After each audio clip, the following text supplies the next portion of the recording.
Hi everyone. So this is a conversation I had with Sinenhlanhla about Bell Hooks's All About Love, and we have basically summarized the book, and we spoke about what Bell Hooks writes about in the book, about her love ethic and where it fits into our lives in regards with parents, family, friendships, and romantic relationships, and where it didn't fit in. I had an awesome time discussing this with Snare and reviewing the book and just kind of expanding on it. I thought that the video had converted, but it didn't, so this will be a podcast. But I still hope that you enjoy it as much as I did, and I'll see you next time. Goodbye. So do you want to introduce yourself? Okay, hi, my name is Snare and I'm 23 years old and I'm a deregistered WITS master's student. But I'll be going back to school next year and just a kick-ass Black woman. Yeah. That's who I am. Yeah. Mm. And hi, Sneh. So what I usually do with when I have guests on my YouTube is that we have like an icebreaker before we get into anything. Okay. And so I sent you some questions asking about your favorite books and least favorite things. So let's start with that. About what book are you currently reading? Okay, I'm currently reading A Fine Balance by Rahinston Mystery. I started reading it last year when I was still at UCT, and then I'm still reading it now because I didn't finish it last year because I had to return the book, and then I was able to take the book out of it. But it's a book that's like set in post-colonial India, and it's a really, really, really brilliant book. Is it fiction? It is a fiction book. I'm trying to get back into fiction books because because of like uni, you just read journals or like not or like academic stuff. So I'm trying to get back into reading nonfiction, which is tough. Because I don't even watch like scripted TV shows. I watch documentaries. So like even that, like transitioning back into nonfiction to fiction is like, yeah. Yeah, I've also just been reading a lot of nonfiction lately, which is something that I don't usually do. It's not a balance. Like I read 75% fiction and 25% nonfiction because nonfiction is kind of tough to read. And for me, it's most of the time boring. And I think it was also just like escaping from university background where it was obviously a lot of nonfiction. And yeah, it's always also been my thing, reading nonfiction. The second thing that I want to ask is, what is your favorite book of all time? Because I haven't read properly since 2015, but I've tried to make the time to like read fiction books. I will say that like when I was still in high school, it was 1984 by George Orwell until I found out he was a snitch, and then I canceled him. So I read To Kill a, I mean, no, not To Kill a Mockingbird, The Color Purple, and wow, it was actually better than the movie. I feel like the movie was great, but just the words and the themes and just Alice Walker is amazing. So that has to be like my favoriteest book ever. Yeah. Yeah, I think also I had a dream about George Orwell the other day, and I was reading in it about him being a snitch as well and an anti-communist. And I was just like, what is, I think because he's written obviously Animal Farm, and just which is the peak of the USSR, and 1984 of the surveillance state. And so like we presume that this man was not a snitch. It wasn't like this kind of thing, but yeah, it's obviously complicated. Definitely. I don't know actually if I'm in between with The Color Purple because I also read it. I was afraid to read it because of Ave, so African American. Oh yeah. English, and I was like, am I going to be able to understand this? Because I already struggle with what's this, Shakespearean English when I'm reading a work. Like English that's not standard is always like a struggle. But yeah, you're all right. It's amazing. And yeah. Then the next question is your least favorite book, and you can hate. You can be a hater. Okay, so as I was reading A Fine Balance last year, I was also reading another book called Behold the Dreamers by Imbolo Mbu. She's like, I think a Ghanaian writer, but it's a book that's it's a book based on people who live, I think it's in Cameroon, and they immigrate to the United States. And it was a really great book. The husband works as a personal driver to the person who is the CEO of Goldman Sachs. So it kind of like foreshadows the 2008 financial crisis, things that lead up to that. But it's a fiction book, and the wife, on the other hand, is looking after their, like, I think 4-year-old child, and she's studying on the side at a community college because she wants to be a pharmacist. Unfortunately, they're not able to get like a green card, and then they have to go back to their country. And what made me read the book was great. I love the themes. It talks about capitalism, just the power dynamics and patriarchy, and culture and such, and just the contrast between like how white families are versus black families. It was really, really cool, and just like the immigrant story to America and what that looks like as black people, poor black people at that, working for rich white people. What I didn't like was the ending. So the husband was gonna get kicked out, but the wife could have stayed and gotten a student visa. But the husband was like, let's bounce. So it's that again, where it's like, oh, the woman has a dream and she sacrifices her dream for the betterment of the family. I'm tired of that narrative. It was a beautiful book, but I really, that's why I give it my least favorite. Yeah. And I think it's also just that the book can be written so well and everything can be like to the point, but like just in verse, you just don't like it. And you're like, there's nothing wrong with it, but I don't like it. Because strangely, when you say that to people lately, they think that you have to have like a reason. What were the reasons? Just sometimes like personal, I didn't like this whole struggling thing. Like, well done, good book, but I'm done with that. Like, I don't want to read about that. I don't want to watch that. And everything can be well done, but yeah, definitely see the point. And then a book that you'd recommend.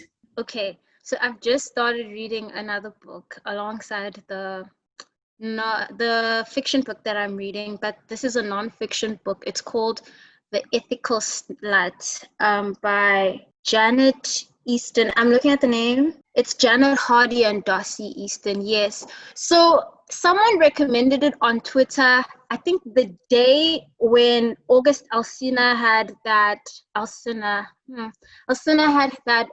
interview where he spoke about his entanglements with Jada. So then, and there was a whole discussion about open marriages, etc. But I decided to look more into polyamorous relationship or non-monogamous relationships because it was really interesting to me. So that's a book I would recommend. I also like that, as we'll talk about All About Love is quite heteronormative. I enjoyed this book because it really does cater to whether or not you are monogamous, non-monogamous, queer, trans, like whatever.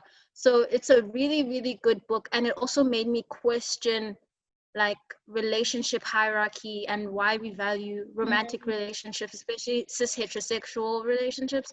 So yeah, that's a book I'd recommend to everyone.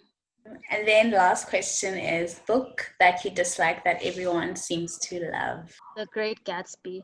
Garbage, waste of time, should have never been printed. Really could not stand it. Gatsby's just a sad boy. That's literally. Did you read it in high school? I read it. Yeah, I read it in high school. Yeah. Everyone loved. I hated it so much. Yeah. I've never read that. I don't plan to as well. I watched the movie and also bad movie. I did not enjoy that movie. I enjoyed the soundtrack. Soundtrack is amazing. Right. And Right. just because there's also like an explanation of like the opulence is the whole obviously problem. But I'm like, yeah, but wow, it was just, I think it was the first movie, one of the first movies that I really, really disliked, and I had no reasons, or I can point out the reasons. Just like, I think it's Leonardo DiCaprio's worst performance, to be honest. But I've never watched all of I've never watched all of his movies, Wow. but like of the performances that I've watched, I yeah, exactly like we do at all. But yeah, No, okay. So now we are going to just talk about bell hooks, introduce who bell hooks is. She's not on the Zoom call, obviously. I always feel, when I was writing that, preparing the questions, I was like, it's not like she's gonna pop up and say hi. It would be cool though. No, I would be too intimidated. No, thank you. So Bell Hooks is a cultural critic, a feminist, and an author of multiple books. I first started reading her with the Feminism is for Everyone. I think it's Feminism is for Everyone. I'm not sure what the name of the book. How did you come across Bell Hooks? Okay, came across bell hooks because of second year politics. So I did a feminist theory course, but I was only limited to those little readings that you get in class. Then when my life really went, wait, why is it so? Then when my life really went to shits last year, when are we allowed to swear? Yeah, girl, yes. Oh, okay. When everything went downhill last year because I was seeing two people at the same time and it was a disaster. But it was great for me. You know, I love attention. But I came across the book because after that period, in November of 2019, I just kind of stepped back and I was like, what do I really want? And what is love really? Like, we're taught these things, we're taught how to drive, we're taught how to read and write, but like we're never taught how to love. And I didn't know that love was something you could be taught. And she does speak about this in the book. It was just something that you do. And I wouldn't say that my portrayals of love at home were love at all, but like you just see it amongst your peers on TV, etc. So on my personal journey of like not wanting to repeat patterns that I could see were no longer like helpful for me, I read the book last year for the first time. It was really, really amazing and life-changing. Would you like to give a summary of what the book is about? The whole premise of the book is, as Bell Hooks says, it's a call to return to love. And specifically, it's not a traditional self-help book that specifically targets women or men. It incorporates gender roles and just systematic oppression and how that affects and plays into interpersonal relationships. She looks at it starting from really your very first relationship, or the original school of love, as she calls it, from childhood, your caretakers, all the way through to intimate relationships and community, etc. She also looks at it in a spiritual dimension. So it's a book that teaches not how to love, but that love is something that is learned. It's an action, not a feeling. And also the ways in which systems of oppression are harmful and don't make space for love at all. How did you find it? I think you've already mentioned that it came to your life at a moment you needed it, came at the right moment. Also, before we go on, actually, I would also presume that you kind of came across Bell Hooks like after she called Beyonce a terrorist. A terrorist. It was that, was it 2014? It was June Self-titled. Was it during self-titled? Yeah, it was. No, it was Lemonade. Oh, it was Lemonade. Yes. Yes. No, oh no, my. it wasn't Lemonade. I think it was self-titled with Yes. and then there was the Lemonade. She has a Lemonade piece as well, but I okay. So you already mentioned the book. So you were talking about how it came at a very vital moment in your life when things were messy. So how did you find it? Like, especially during that moment, how did it help you? I felt so seen because, first of all, self-help books or books talking about love are usually written by white people. So to see it's a Black feminist, also the feminist perspective, Yes. even with, for me personally, I always see things in an intersectional way. Like, I don't see things in a surface level. Like, for example, with this virus, not just a virus, it's like capitalism compounded by XYZ, you know. So to really, the book was great. The book was amazing. It's just that personally, okay, for what I didn't really like, I'm not someone who's religious, really. Oh my So sometimes she would like incorporate that, and I was like, cannot relate. But cute for the other girlies, for the religious girls. I'm not the target market for that. But I think the book was absolutely brilliant, and I wish you could write an updated edition, like just to for it to not be heteronormative and to be more like inclusive of queer people, queer folk. But yeah, it was a brilliant book, an amazing book. Yeah, loved What it. didn't you like about it? So I would assume obviously the religious parts, It since you was literally that. It was that. Also the greed. I was rereading it recently. Also just the greed chapter. Some things were just a bit cringe. I was like, sis, I really don't agree with what you're yeah. saying. Sometimes it came off as victim blaming. Yes. With the And Monica I did. Lewinsky part, I was like, huh? Yes, I was like, sis, this is not it. Missed the mark there. Yeah. So that's what I didn't like. And I couldn't quite understand when she was talking about, like, when she was talking about consumerism. I understand that she was saying that it also leads to an absence of love or not being able to be loving.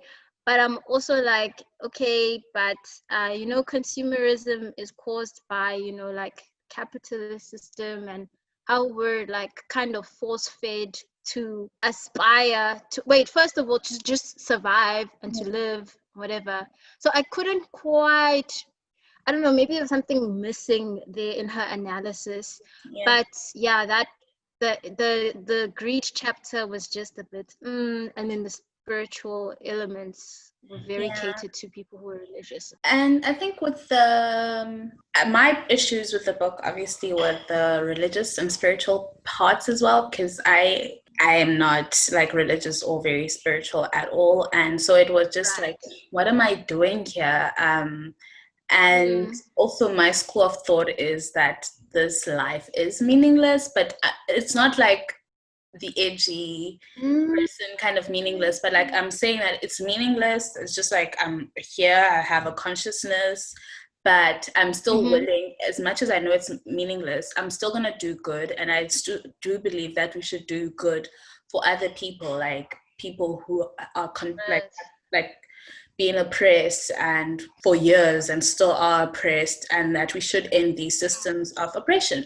Right. And I know that at the end, obviously, it means something, but I know that there's okay, I feel like there isn't any explanation. Let me not, when, if there is, and I'm shocked, it will be cool to be shocked at the end, but I don't think there is any meaning. So it was just like, with some other chapters, I was like, what am I doing here? Like, when angels cry or when angels speak, I'm like, bell hooks, you've been talking about this like throughout the whole book, and even the last chapters Right. about this. Is kind of very tiring. And Right. yeah, you're right that she missed some points a lot. And I think it was very surprising that she, as much as she did include a lot of structural analysis, I felt like it wasn't enough. And it was something that I was Definitely. used to seeing from her, and how I think she would just like kind of paint over like, I'm gonna talk about love, and love is what we all need. And I'm like, it isn't only about that. And I wish she had gotten into the other bits that she was talking about. So like care and justice and Mm, those kind of things, like incorporated to show like how love is fully like a full thing, and it has its all these components, rather than just say like love, love, mm, love, love, love, love. So prior to reading I agree. this book, what did you define love as? Was it also a feeling? It was a feeling and wasn't a choice or something you could control or something that was rational. It's interesting looking at like yesterday when I think I reread chapters 1 and 2 again. Especially the part where I know we'll talk about it, but just the childhood elements and just like having to reckon with, actually, no, the way I was treated wasn't love at all, even though there were other aspects of, care and providing, but that isn't enough.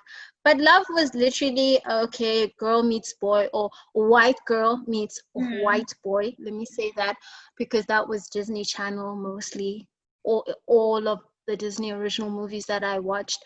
Also, just growing up as a Black girl, not being seen as desirable, but also being hypersexualized and also being ugly, but also people wanting to look like me. It was very strange. So yeah, love for me was also based on desirability a lot and centered around what men wanted me to be and how I could get a partner. And then obviously that being the greatest thing that I could do and one of the biggest things I can aspire outside of like my personal achievements. So yeah, love was this very fleeting, it's gonna last forever, happily ever after. Yeah, that's what love Yeah. was for me. Mm. Same-ish. I thought, because I was thinking when I was reading the book, I was during my edgy years in high school. I remember I had Mm. this disagreement with the principal about what parents think is love is mostly of the time care. Mm. And now that I'm thinking about Mm. it, now that I'm old, I'm like, I was making several points actually, because I was Yes. like, most of the things that you're Yes. doing for the child and feeding them, that's like caring for someone for or something. So it doesn't necessarily mean that it's love. But also my approach back then was that love doesn't exist, which Mm. no, I, but to some obviously extent, when you're reading a book, you take what you can from it. You take the pieces that are beneficial, and I don't mean that in the whole nitpicking, because obviously you disagree with some things, and I thought that Right. definition of love makes a lot of sense, and about all these components and how it's an action and it's like a Mm. continuous struggle, um, Mm. and Mm. yeah, it's a lot of work. Things just like now that Mm. we are learning and we are in our 20s, like you learn that it's a lot of work loving someone. And Yeah. it's also like interesting because we always talk about love languages. We are always talking about love actually, but we don't Yes. really, we tend to think that it is a feeling and we don't really know what it means. It came at a moment in my life, and I thought that because prior to reading it, I'd read Compulsory Heterosexuality by Adrian Rich, which Oh, cool. which was also prior to this kind of debate we had on Twitter about Right. from heterosexuality. And Right. I, because in the book, Adrian Rich kind of like talks about these communities of like womanhood, and then how at some point, especially like teenage years, girls are starting to be kind of socialized into, now you're going to be a wife later on. So you kind of transition from Yes. obviously being a child and having your friends, and then like now you're seen as like you're going to be with a man. And I really appreciated that then, and Bell Hooks to some extent spoke about friendship, Mm. spoke about children and your childhood. Mm. Thought that she could have Mm. done more, as you also mentioned. It was very heteronormative. Despite Yeah, the it was. whole I'm a partner, like, because she would use partner in place of obviously these like binaristic markers, but I was like still getting Right. the vibes. So what's happening? Yeah, and so just to add, also just her analysis of patriarchy, it being just something that oppresses women, and then the men, it also like it also harms men, but they also like gain power from it. But patriarchy literally is, if you deviate from the norm, which is you're not a straight man, patriarchy affects you too. Even as straight men, there are certain things that you can't practice, like as she talks about, like being vulnerable and being able to express your emotions. So I, when we, like in terms of the criticisms, just limiting patriarchy to a binary was very heteronormative and also Yeah. problematic. Yeah. Yeah. Okay, so let's start off with childhood. She has a chapter Mm. on childhood, which I thought is Mm. essential reading. I don't want to probe you, like, if you are open to like talking about, let's say, your I childhood am. journey, like Oh yeah, definitely. kind of how you viewed like South African childhood in particular, because I'm trying to center this as well within our context. So growing up, Right. how was growing up? How was your childhood? I thought I had a decent childhood until I started questioning it in matric. So I grew up here in Durban with my mom and my dad. They were married for about the first 6 years of my life, and then they separated. And then I wouldn't see my dad as often, but I would see him during the weekends. And it would always be a fun time. He was the fun dad, you know, he was Mm, the, oh, let's buy sweets. Like that was his way of connecting with us. But also because I'm the only girl and I'm the middle child, like I felt like an affinity to him, and I really felt connected to him, and I would get his attention, but there wasn't any emotional depth to our relationship. I don't remember ever running to my dad and being able to express how I feel. On the flip side, my mom was our primary caretaker, and also she was the one who was like in terms of financially providing, and then our dad would pay maintenance money. But with my mom, it was very strict. I also feel that my childhood was quite hard because with the two boys and then it's me, I feel that I internalized a lot of patriarchy, a lot of gender norms, which is funny that I get that from a woman, but also shows that yeah. internalized misogyny and patriarchy perpetuated not only by men but also by women. But yeah, it was a tough childhood. I was the child who would get the good marks, come first in class. That was my way to Mm, seek approval from my parents because I would never ask for help. I'd always be able to get things by myself, always looked after my younger brother. So I did not have a childhood according to psychologists. I was a parentified child, and I yeah. definitely see that. I wasn't given the space to be, I always had to be the good child, not only to my mom or to my parents, but even just in terms of community.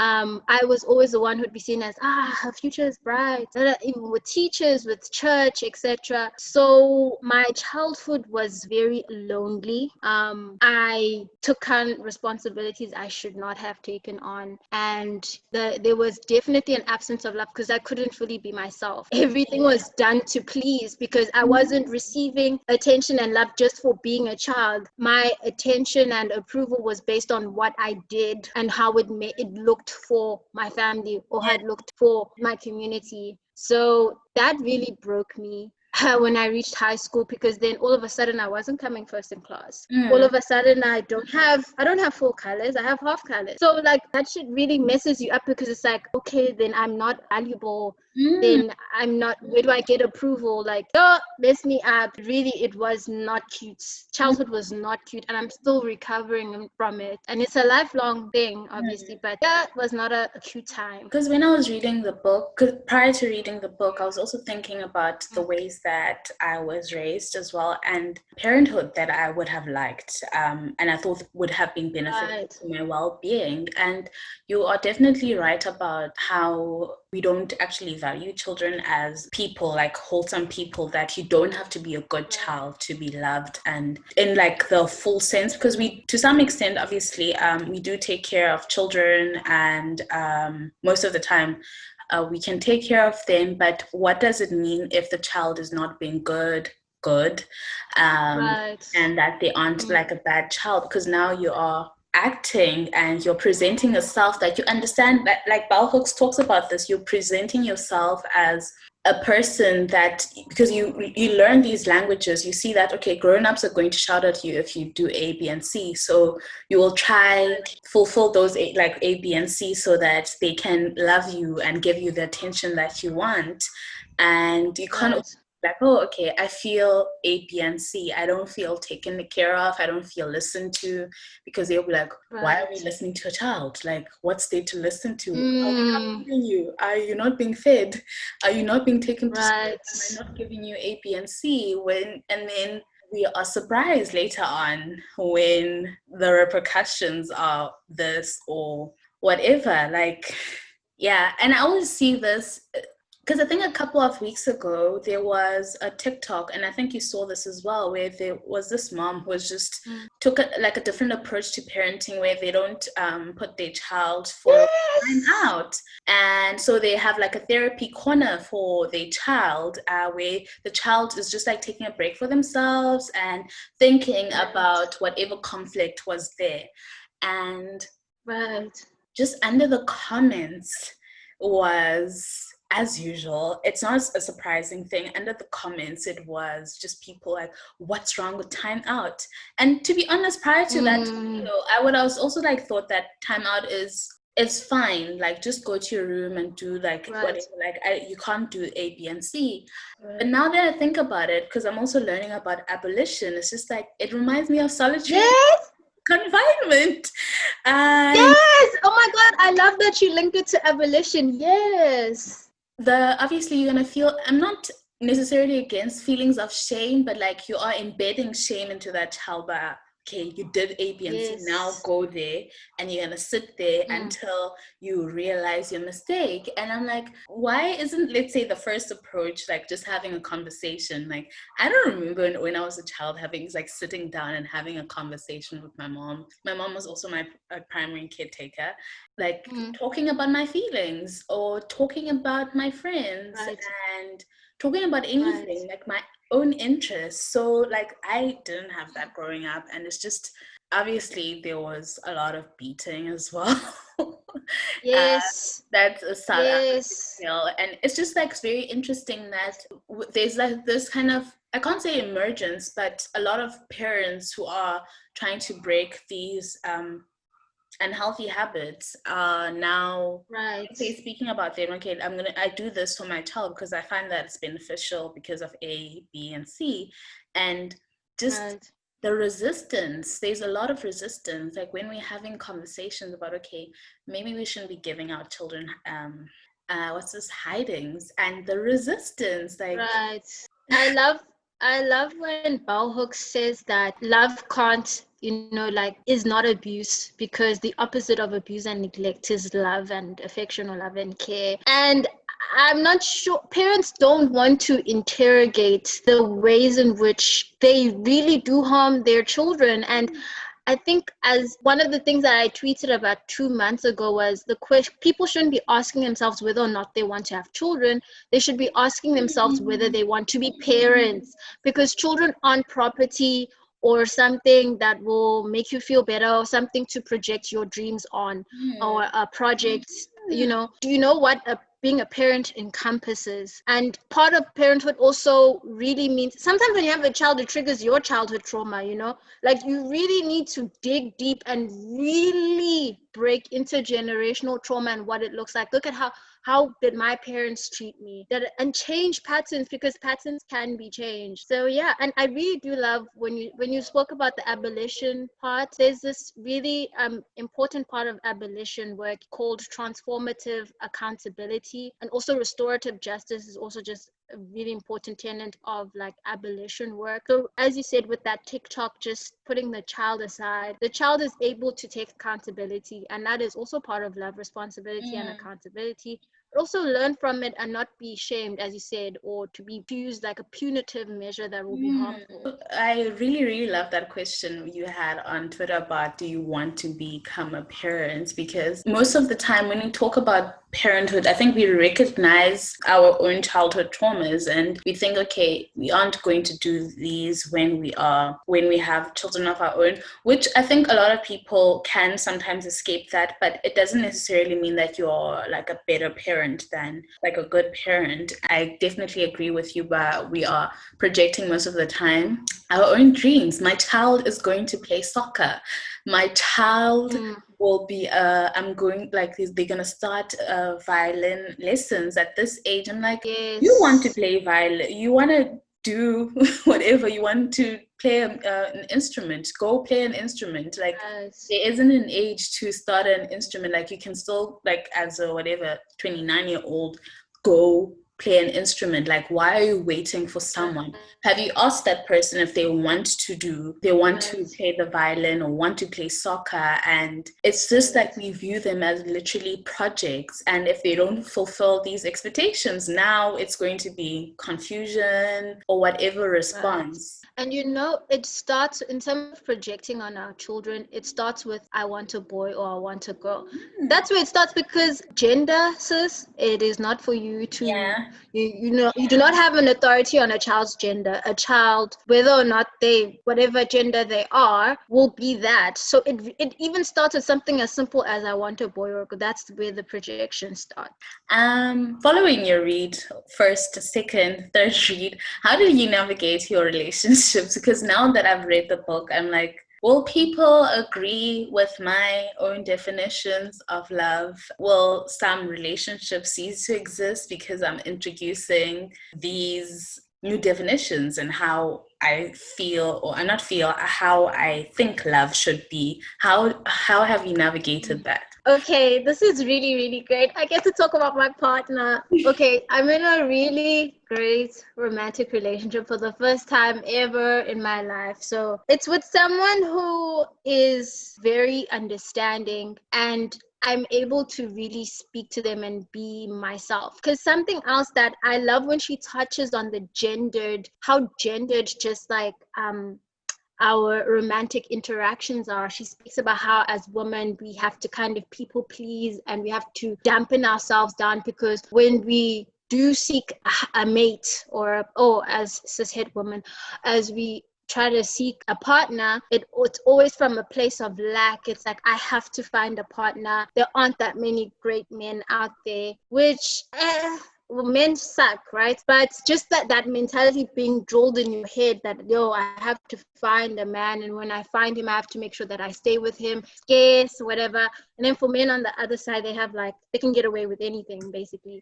So my definitions of love have changed drastically. Like, one of the first things I asked my partner was like, are you not a bigot? How do our values align? How do we speak to each other? And we speak about gender norms, and we speak about what we want together and what we want as individuals. I think the most important thing for me personally, what's different now from then, is incorporating like the childhood elements and how I can be a better partner, but also just be a better person to myself. So love for me is definitely autonomy first and foremost. It's kind of like this space where I really practice dismantling systems of oppression. And it's, I wanted to raise that like childhood wasn't like my first portrayal of love. I got that from my friendships, from other women loving me who were my age. So even being in this romantic relationship, I don't see it as being like better than everything else that exists in my life. It is horizontal and coexists with everything else. So I do incorporate like her values of, like, in my relationship, there is a culture of accountability, responsibility, like something as simple as being able to apologize. My mom never apologized for shit. Like, she would just do it and be like, oh well, let's go to the store and buy something. That was an apology, until she is now incorporating it now. So like something as simple as apologizing, learning that I'll make mistakes and he'll make mistakes, but like being able to be accountable for those mistakes, being able to be vulnerable, vulnerability, really being truthful. I mean, she speaks about how, you know, honesty really is like the cornerstone of like justice, and without justice there isn't love.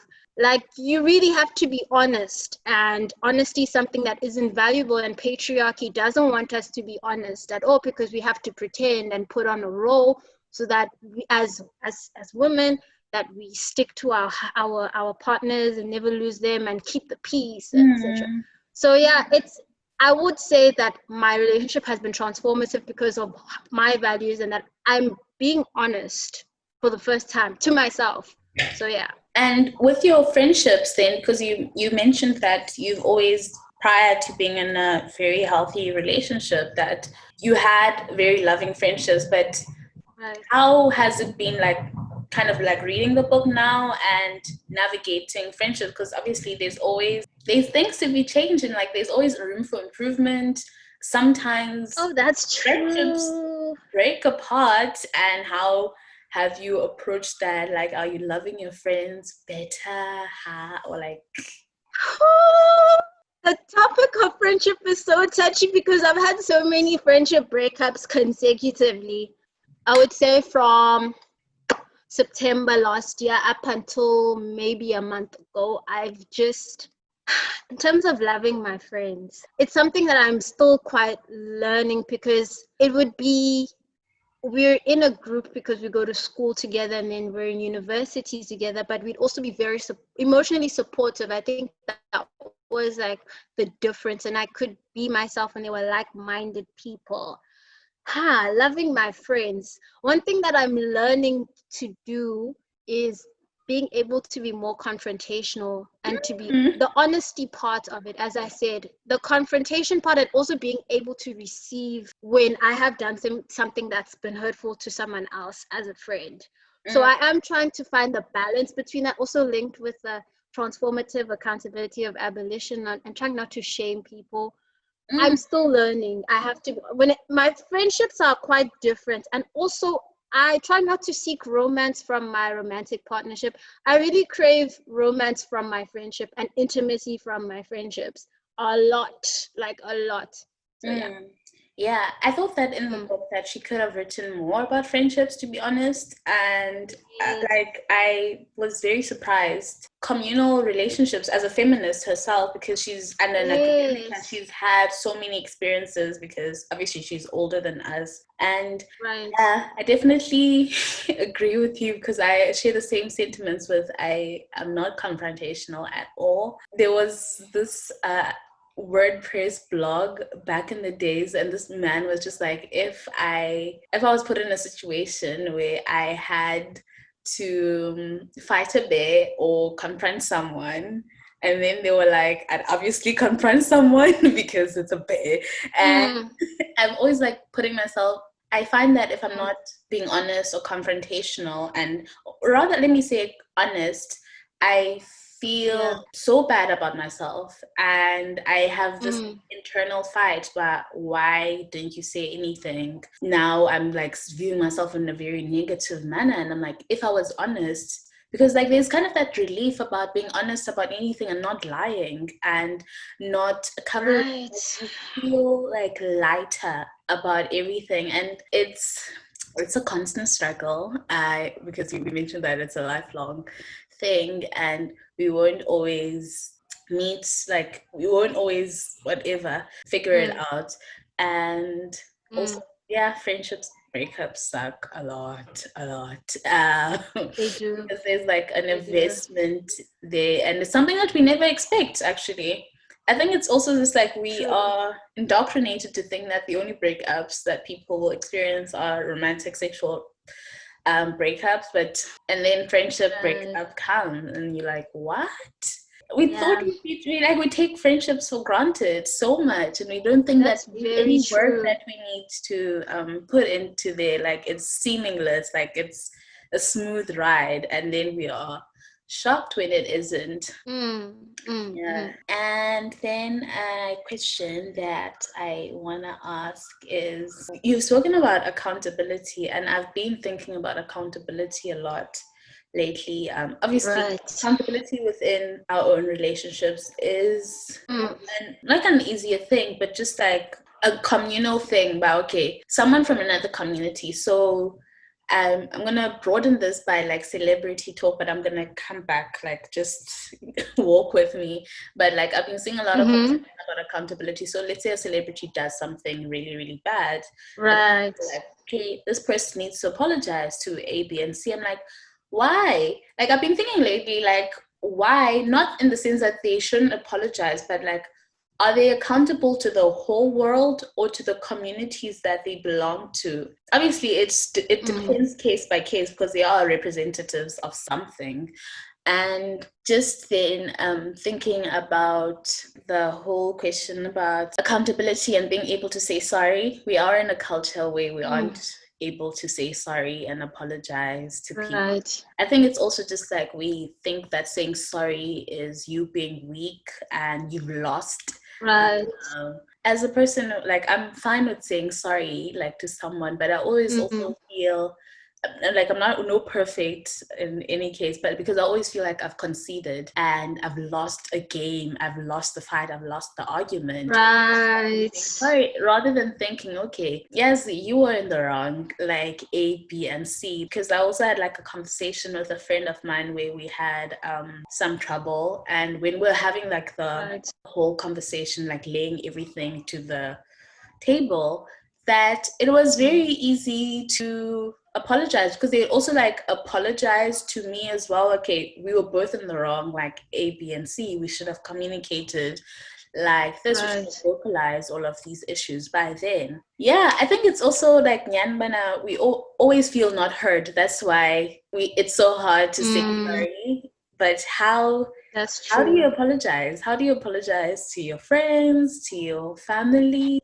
So I think one of the biggest problems is kind of categorizing people or things as good or bad. So we always want to be good, but our goodness, the minute we make a mistake, it's like, I'm not good anymore. Whereas it's kind of have to kind of dismantle that type of thinking and question it and say that, hey, like, though my intention might be not, now it doesn't help to say, oh, it wasn't my intention, but just to know that the way you act has consequences. And Bell Hooks does say that love has consequences. You act on will and on intention. And what, in terms of like celebrities, and sometimes when they say things that are bigoted, the truth is that you're perpetuating harm that people feel on a systemic level, and now you're perpetuating it even further. And as someone who's hyper visible, that's really like terrible as well, you know. So apologizing is also something that I'm trying to learn. I think that we feel a lot of shame when we make mistakes. You can feel guilt. Guilt, or from what I'm learning, is guilt is an important thing, because it does drive us to acknowledge that, hey, this was not right, and I can own that it was wrong. And here is a way in which I will express that I am apologetic and I'm validating that it was wrong. And here is how I will act. I feel like the lack of action also in apology makes it, you know, also we expect people to also the issue of forgiveness, hey, that's also something that people struggle with. It's like we're being told, or what I'm seeing now is that it's really up to the person who experiences the harm to determine whether or not they want to forgive. And when you do apologize for something, you shouldn't be saying it with the intent of being forgiving. It should be with the intent of being remorseful and responsible. So yeah, it's something that I'm also trying to learn, but I really think it starts with the, what does being a good person really look like? And what does it mean to make mistakes, and perpetuate harm, and how to take accountability and change. With the forgiveness point, because I think what I've always found is that when I'm having a conversation with someone and I'm open, and it's like a good conversation apology, that the whole forgiveness thing, it comes naturally. It's very easy to forgive someone if you understand why they did something and what were the reasons and how do we move forward from this, how are we going to change, because and it's always just like, now you think that, okay, we're gonna forget, and I said sorry, so you've forgiven me, but you haven't had like an actual, like, unpacked everything about, okay, this happened, we didn't talk about this, we didn't, like, as you mentioned, there aren't any consequences, and by consequences we don't mean that you're going to exile or anything like that, but I want you, for example, not to take me for granted. The consequences, for most of the time, actually, I would argue that the consequences, the conversation having to happen, is a consequence of something, but I haven't like developed thoughts around that. But you are right about our whole concept of good, bad, and it's the reason we are here. Like, true, because like also in terms of forgiveness, like how do you, in terms of like, let's say, like as Bell Hooks mentions, like neglect, emotional neglect as a child, the forgiveness process. I mean, she speaks about it briefly in the beginning of how she had to let it go, but like even that, just I want us to move on to mass media. Because it's something that he speaks about, portrayals of love. Have you ever like watched you also briefly mentioned at the beginning of the call that when you're growing up as a Black girl, you never really saw any positive portrayals of love. It was always like, obviously, white girl falling for a white boy, or obviously desirability and being hypersexualized, as well as doing everything you can to be desirable so that you can get the reward, which is a man. And now, but like, have you ever watched anything now, and even like now that you are the age that you are, that kind of like, that's a positive love? It doesn't have to be romantic. Yeah, I'm trying to think, because 2 years ago I would have said Insecure. And have you watched the latest season of Insecure? Yeah, I'm watching Insecure. I've always told. Have you watched season 4? Yeah. This recent. Okay, I'm Team Lawrence, so I was rooting for him and Issa. I'm healthy portrayals of love. I'm trying to think of. Could you start first? I still want to kind of think on the question. Love and media. I think one of my favorite films is The Miseducation of Cameron Post.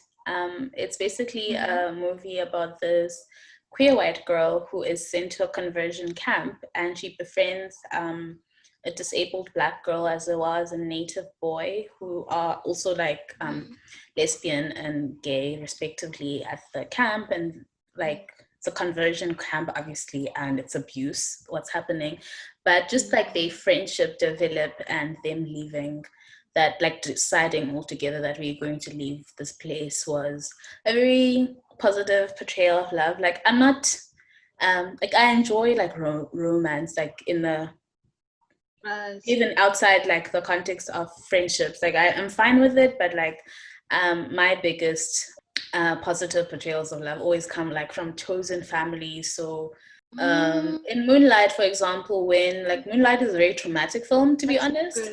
Yes, but there is that found family at the beginning where Little, and then obviously as that's a great example, finds love and family. So just always seeing that in media will always touch my heart. I don't think there are lots of like positive portrayals, because it's always neat.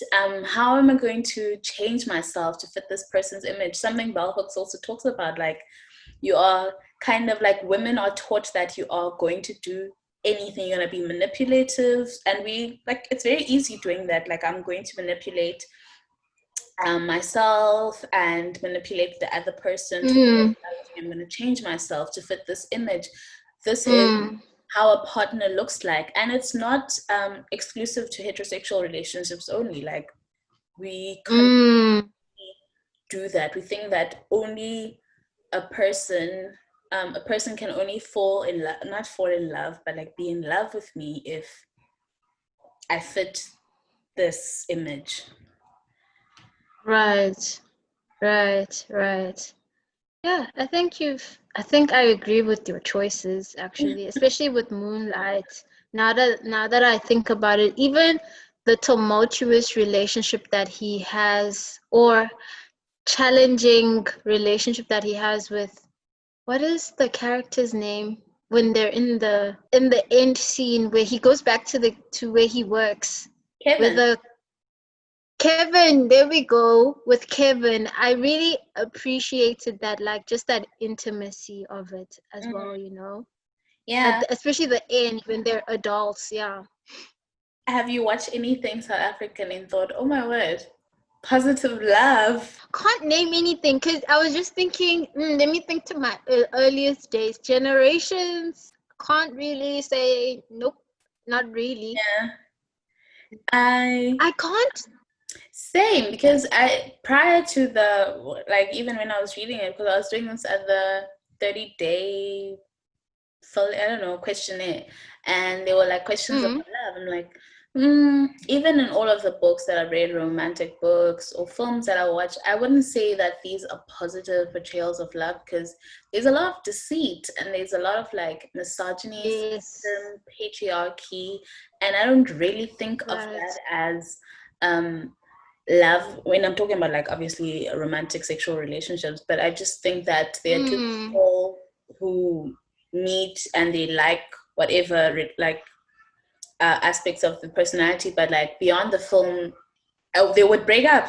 Like, I've always thought that after the happily ever after, that these people are going to break up, or one of them is going to cheat on their partner because of A, B, and C. Like, I've never watched a movie and been like, I'm fulfilled, greatest romance ever.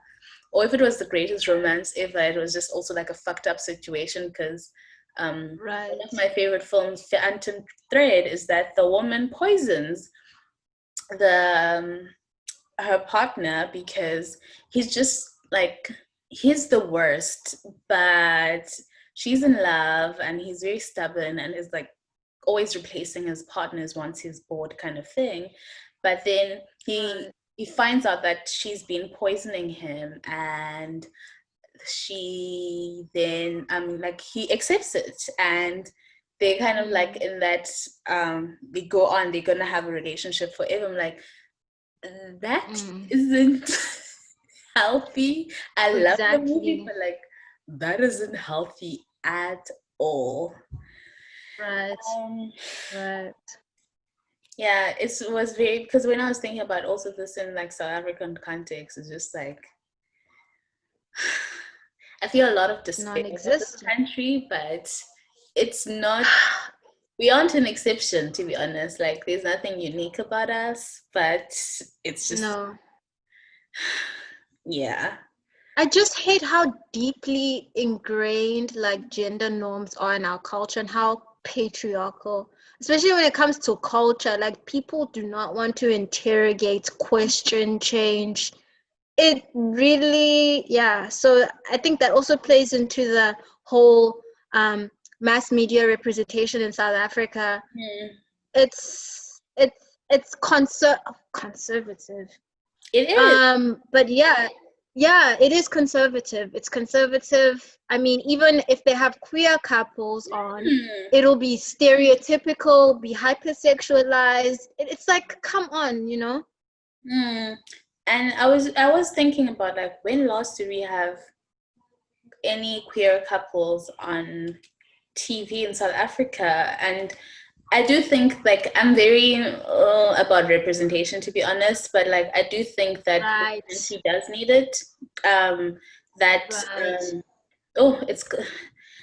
don't want to say normalization, but like, portraying queer people and like having that representation is going to counter these views that like most South Africans tend to have about gay people and what gay people do and like queer people do, like as if they're mythical creatures that you will find, like you will obviously happen to come across one day, but like they don't exist, which is very, it's very fucked up. But yeah, back to, I think that will, not like that will be, but like when you were talking about culture, I completely thought about, especially in the communal chapter, it's been very interesting seeing the decline of the philosophy of Ubuntu, because it usually used to be in our faces in South Africa with this rapid neoliberal thought. I mean, it makes sense because South Africa is neoliberal. It's a neoliberal country, but like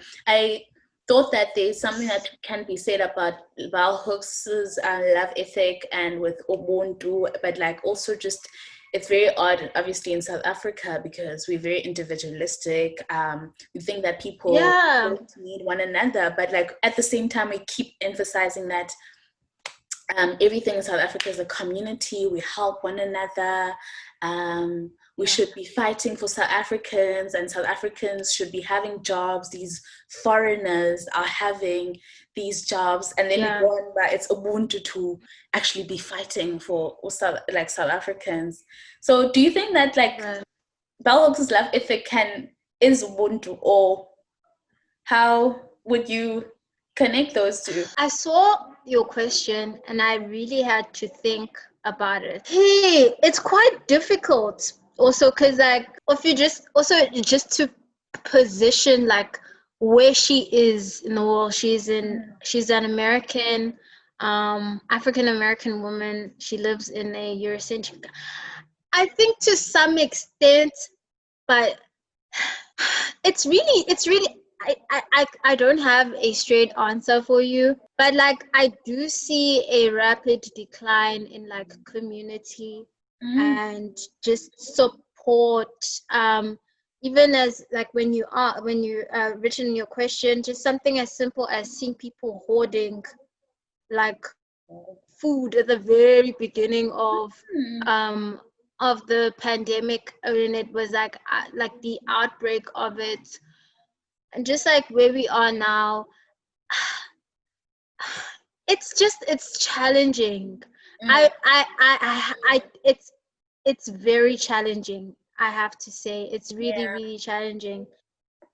It's like also just like capitalism advocates for like certain things, to be in society, and then nationalism is a scam.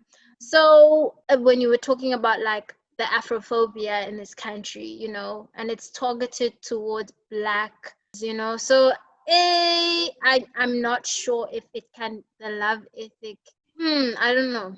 I don't have a straight answer. I think also that was my main struggle with Bell Hooks's book about this whole loving one another. Obviously, she mentions the components, but like as I mentioned earlier, I feel like she didn't talk about justice enough, and how a lot of Black people, for example, in this country love the ANC, the ruling party. Whether that love is a healthy or not healthy love is I think it's obviously a complicated question, like complicated answer. And so just like reading it now, I'm like, these people, like obviously we all have our definitions of love. They probably love their constituents because they get a lot from them. They get a lot of money from them. And I mean, they are able to steal a lot of money from them.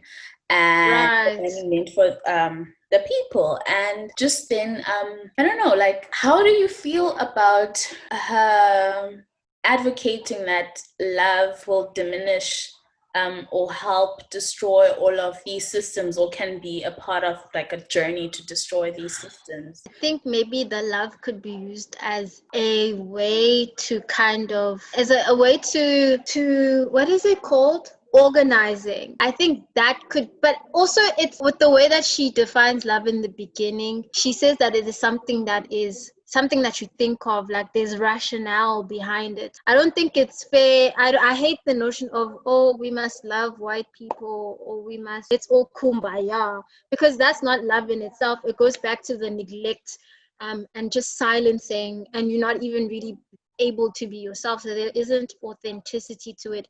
But I feel that amongst marginalized groups, that it could be something that is a force of really, really powerful, like it's an organizing tool.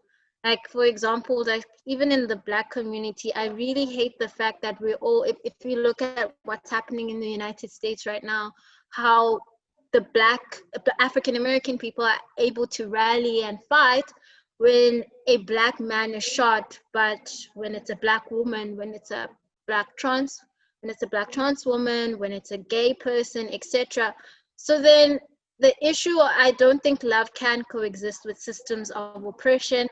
But also, in one of her earlier chapters, she quotes Carl Jung, who says that if there's power, then there's a lack of love. If you want power, then there'll always be a lack of love. So when we talk about like power dynamics, when it comes to heterosexual people, are you ready to dismantle heteronormativity and queerphobia? Men, are you ready to dismantle patriarchy? White people, are you ready to dismantle white supremacy? Non-disabled people, are you ready to dismantle ableism? Like classism, all of that, like all these different systems of oppression. So it boils down to an issue of power. Power is really wild. Like, yeah, that's what I think that's like the perfect answer. Yeah, because I also have been grappling with these, and as a child as well, I used to like, if we can love each other, and I feel like it was a politic that was preached a lot in South Africa, that we can be the Rainbow Nation, we must love one another. And I mean, right. now that I'm this age, I get to where it was coming from, but it's also a matter of people don't want to divest from these systems. People are attached to this power. So what does it mean to love in like that context? And I think that I hope that she had explored more of that and incorporated, as I mentioned again, her feminism, which right. As we close up, I just wanted to say thank you so much for your time, and thank you for giving me this opportunity to talk. It means so much to me to be able to like talk to another Black woman about something that we really do not receive in the world. Black women are not loved, they're not cared for, and we are, through this conversation, actually showing love within ourselves, talking together, we're organizing and we're dismantling, even just like talking about our own personal lives and giving us each other the space to be. So I just want to say thank you. Thank you for actually agreeing to this discussion as well. I was very, very nervous because I've been wanting to, and you've spoken a lot about the book.